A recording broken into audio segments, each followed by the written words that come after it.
Yeah. Yeah. And Unit 9 as a female heroine, how does that, I guess, relate to you? And how much of Unit 9 is from your own struggles?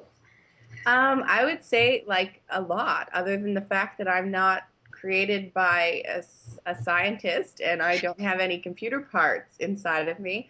The album was a bit of a breakup therapy album. It was, you know, it's something where every day I, face struggles and frustrations with trying to be a musician or trying to make it as an artist and finding the balance between my joy of it and my frustration in wanting to quit all the time, which I never will, but and yeah, Unit 9 definitely to me represents, just that human side of people, that struggle, that discovery, that sort of journey that we all go on to say, is this what I really want to do? And is this really, like something that's going to change the world or make a difference, even if it's in your own little immediate circle or yeah. So it's that personification or that character that sort of represents a little bit of everybody's struggle. Yeah. Um, so, what is your favorite song on the CD, and what makes it your favorite song? I can't say I have a favorite. They're my babies, right? um, I, I really was able to structure each song and put it in order and tell the story through it. So, the very first song, Dysfunct Me, I really quite like it because I was able to articulate and tell the story of how these characters are created. And it really is a good sort of eye opener and introduction to what it's all about. There's a few of the interludes on the album that I find really funny. I didn't necessarily have a part in them in entirely writing them, but Jermaine, who's Kaz Mega, my producer, came up with some really funny interludes, some really catchy beats and stuff. So, in terms of favorites, I can't say I have anyone in particular. I also did a cover of a song sung by Mel Torme and Dee Dee Sharp called Coming Home, which is the second cover. There's two covers on the album, Remember and Coming Home. And I really love that one because it just brought out a different vibe in my voice. It's really retro and really fun, really kind of surfy, funky. It's really fun to sing. Yeah. So Fame Fatale, sorry, pardon me, Fame Fatale was released February 1st of 2011, and it's becoming increasingly popular amongst your fans. Um, but interestingly enough, another Northern American pop star has released another CD in March of 2011 entitled Femme Fatale, also spelled Femme. Femme Fatale, yeah. So, what was your reaction to that, and how has it impacted your own CD release in Canada? It was really interesting, actually. On February 2nd, maybe, or like the day of or the day after, it was released that that would be the title of her album.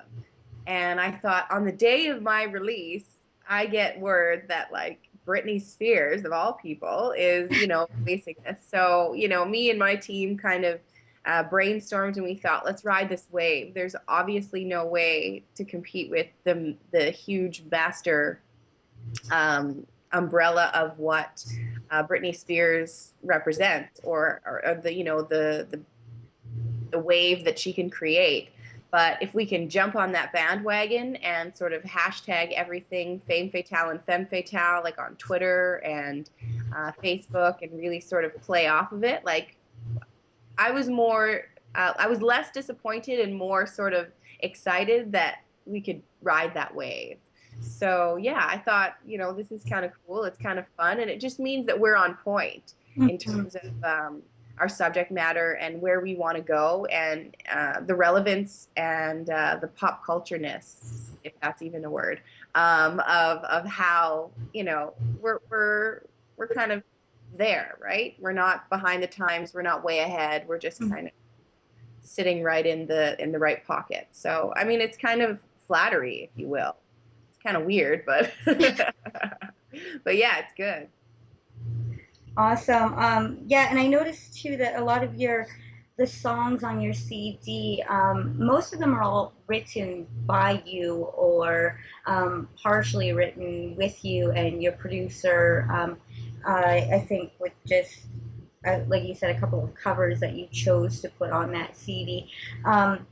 Whereas maybe other people have had things all completely produced and written for them. And how does that, I guess, how does that play into part of your concept and the riding the wave as you called it? Yeah.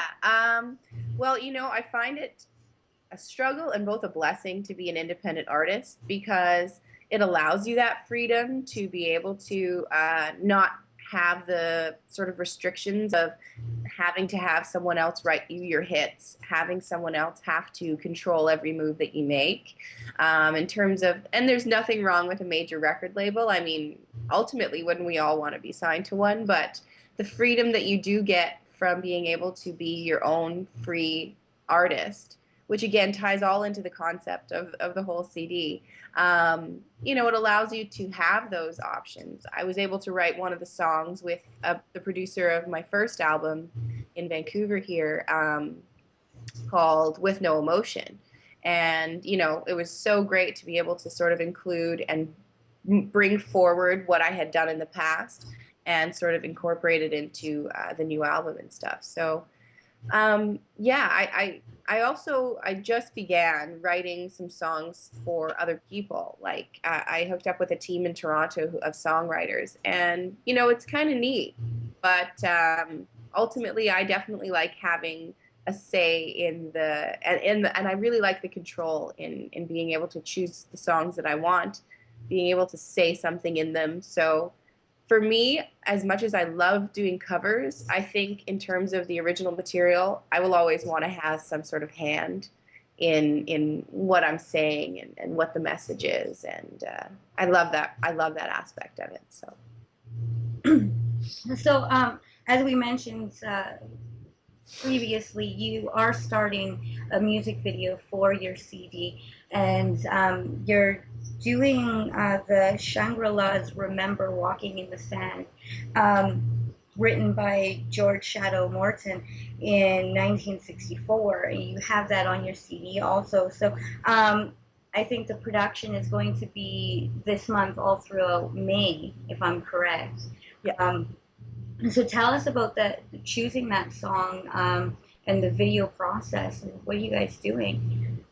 Well, I've become really great friends with a fashion blogger named Caroline Galt. She has a fashion blog called Caroline in the City, and she started sort of helping me out with my music. She really thought it was nice and great, and she was like, what can we do to work together? And she thought, being a fashion blogger, that the way that they communicate is by sending each other videos and really communicating their favorite looks of how different videos and songs and things like that are portrayed. So well, I'm a huge fashion buff. I love my fashion. I went to university and I dabbled in fashion as well. And we decided that creating a video that we could target at fashion bloggers so that they could sort of spread the word virally, and then choosing a song that really would stand out today but people could still relate to. It was one of the softer songs on the album, but it really has a cute little fun retro sound to it, a little bit of a reggae vibe in the middle. It's a very dynamic song. So yeah, we decided on that one, and to pair up again with the videographer from the first CD and the first video, and really work together to try and create a really neat project that we're working in Vancouver, and we're getting um, bloggers and stylists and makeup artists and hair people all to jump on board, and it's been really cool. A lot of people are really getting involved in the project, and it's so far it's really fun and it's working out great. And we've even got like a furniture store who's going to style the whole thing, and we're going to be shooting it on the beach and in a really cool heritage building apartment. And so it should be really dreamy, really pretty, really fashion oriented, but still, really emotional, and the music will really still be able to come through. So I'm excited. It's going to be a really dynamic project. And when do you anticipate the release for that video? Well, we are shooting at the end of May. We pushed it back a week, and we're hoping for probably, I don't know, it might take 6 or 8 weeks or so for all of the fancy behind the scenes work stuff, I think, for the editing and everything. So I'm hoping that it will be done, let's see, probably in August sometime. That would be ideal, but you never know, right? So I'll definitely keep updates and stuff on my Facebook and my Twitter in terms of how everything's going. But, the sooner the better for me. But yeah, hoping, I'm hoping like an August release of the video would be a really nice timing. Yeah, thanks, Krystle, for joining us. And I believe we're going to end the show off with the song "Remember" from "Walking in the Sand." Walking in the Sand, just for a little bit of a preview, and I can't wait until the video. Um, Again, thank you for joining us.